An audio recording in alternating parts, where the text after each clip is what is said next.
Assalamu alaikum warahmatullahi wabarakatuh. Masu bibiyan mu a tashar mai albarka, barkamu da sake saduwa da ku a cikin shirye-shiryen da muke gabatarwa a wannan tashar tamu. Insha Allah a yau ina dauke muku da wani application mai matuƙar amfani sosai. So da wannan application din zaka iya gano dukkan boyayyun bayanan da ke cikin wayarka tamkar lokacin da ka sayi wayarka sabuwa. So wannan application shi ake kira da devinfo ko kuma devinfo kamar yadda kuke gani.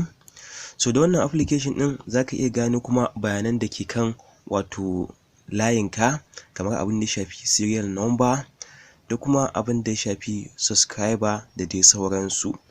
So ku biyo mu kai tsaye domin shiga cikin shirin. Ko za ku je ku sauke application din ta cikin Google Play Store. Okay. Idan kuma ya kasance cewa zai ba ku wahala wajen downloading ta cikin Play Store, so kar ku damu, zan aje maku shi links din wannan wato application a description na bidiyo na. So da farko bayan kun sauke shi sai ku je ku bude shi kamar haka. Okay, ga nan. Sai mu dan jira. So bayan kun bude shi kai tsaye, so zai nuna maku dashboard. So na farko za ku ga cewa ga sunan wayar ta nan, ga kuma Android version nata nan, version 5.1.1 lollipop. So ga kuma CPU status nata nan. So idan kuma muka ja screen din mu zuwa sama, ga sauran bayanai nan kamar internal storage da kuma battery status. So idan kuka lura za ku ga wurin da aka rubuta device da kuma wurin da aka rubuta system da kuma wurin da aka rubuta CPU da kuma wurin da aka rubuta location da network da abin da ya shafi storage da battery. So bari mu koma mu je wajen device din nan. So idan muka yi clicking din device din nan, so za ku ga bayanan wato wayar ne nawa ga nan kai tsaye, kamar abin da ya shafi device name, model, manufacturer, device board, hardware, band wato da kuma Google service from ID work da Google advertising, Android device ID, device type, fingerprint ma'ana bill fingerprint da IMEI da SIM serial number da SIM subscriber da network operator da network type, ga sunan dai.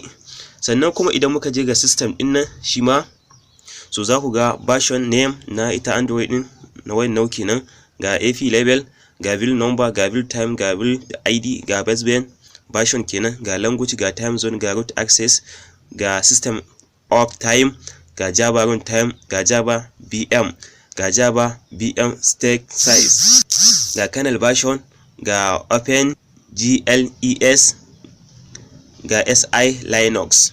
So da sauransu. Idan muka je ga CPU shi ma ga nan, ga bayanan CPU nan na wayata. Okay, ga kuma location nan shi ma. Okay, so duka ga sunan dai. Sannan kuma sai ga network shi ma ga nan. In kuka lura cewa yanzu a on yake, ma'ana ban yi connecting, ban kunna data ba kenan. Okay,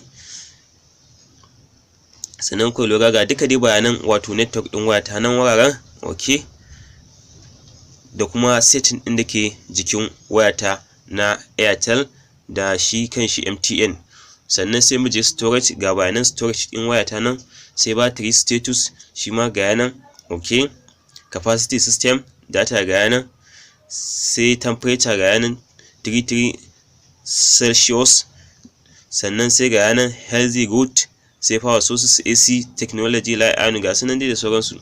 Sai display ga nan shine kamar abin da ya shafi name, build in screen height ga nan 1280 pixel, screen size normal screen ga nan, physical size, default orientation ga nan, refresh rate, duka su dai ga su nan. Sai mu je camera, ita ma ga bayanan camera din waya ta nan gaba daya.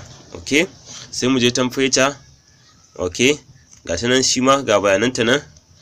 Sai mu je kuma abin da ya shafi sensors, shi ma dai ga bayanan abin da ya shafi sensors na wayata. Sai apps, so kun ga dukkan application din da ke jikin wayata ga su nan kai tsaye. Okay, here tested. Okay, to shi wannan tested din zaka yi amfani da shi domin ka yi gwaji akan wayarka, ya kasance cewa idan wato wani hardware yana da matsala a jikin wayarka, so zaka iya wato ganewa ta cikin wannan application din. Kamar abin da ya shafi flashlight, idan wato tilaka tana da matsala, to da wannan application zaka yi amfani da shi domin ka gano cewa in wato fitilarka tana da matsala. Kamar speaker wayanka shi ma idan yana da matsala, idan ba ta yi zata wato shi wannan application din zaka yi amfani da shi domin ka fahimci haka. Misali bari mu clicking din shi wannan wato glass speaker din. So kun ji idan da a ci speaker ta wata yi, so da wannan application din ina shiga a jikin shi, wato ina shiga ita wannan loud speaker din, so kwata-kwata ba zan ji wani sound ba. Okay, so kun ga yanzu ya nuna mana make sure the phone sound is turned off.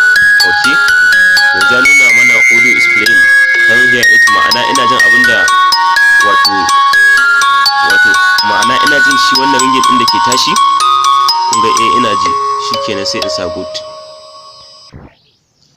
So da haka zaka iya gane cewa shin wayarka tana da matsala na wani hardware.